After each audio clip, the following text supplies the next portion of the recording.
ఆంధ్రప్రదేశ్లో వైసీపీ అగ్రనేతల పరిస్థితి ఇప్పుడు అత్యంత ఘోరంగా మారింది. ఒకప్పుడు అధికార బలంతో విర్రవీగిన అంబటి, జోగి, పేర్ని నాని వంటి వారు నేడు కనీసం తమ ఇంటి గడప దాటలేని స్థితిలో ఉన్నారు.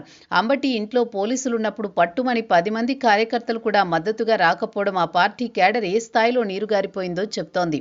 బూతులు మాట్లాడడం, రెచ్చగొట్టే వ్యాఖ్యలు చేయడం ద్వారా తాము నాయకుడి దృష్టిలో పడతామని భావించిన వీరికి కష్టం వచ్చినప్పుడు మాత్రం పార్టీ నుంచి కనీస సహకారం అందలేదు. వైసీపీ విధేయతకు దక్కే బహుమానం కేవలం అవమానమేనని ఇప్పటికే పలువురు నేతలకు అర్థమైపోయింది. కల్తీ మద్యం కేసులో జైలుకు వెళ్లిన నేతను కనీసం పలకరించే తీరిక కూడా జగన్కు లేకపోయింది. చివరకు జైలు నుంచి విడుదలయ్యాక సదరు నేతే స్వయంగా వెళ్లి జగన్ దర్శనం చేసుకోవాల్సి రావడం ఆ పార్టీలోని బానిసత్వానికి పరాకాష్ట. చెవిరెడ్డి వంటి కీలక నేతల పరిస్థితి కూడా ఇందుకు భిన్నంగా ఏమీ లేదు. అవసరానికి వాడుకోవడం, పనైపోయాక కరివేపాకులా తీసి పక్కన పెట్టడం, కార్పొరేట్ రాజకీయం ఇక్కడ రాజ్యమేలుతోంది.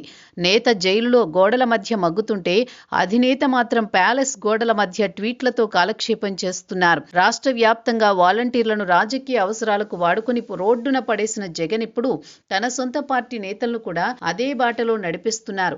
బూతులు మాట్లాడితేనే పదవులు, గుర్తింపు దక్కుతాయనే భ్రమలో ఉన్న నేతలు ఆ భాష వల్లే ప్రజల్లో చీదరింపుకు గురవుతున్నారు.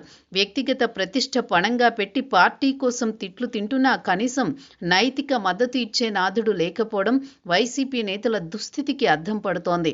వాలంటీర్లకైనా కనీస గుర్తింపు ఉండేదేమో కానీ ఈ కాలకేయ నేతలకు మాత్రం సొంత పార్టీలోనే గౌరవం లేని పరిస్థితి నెలకొంది.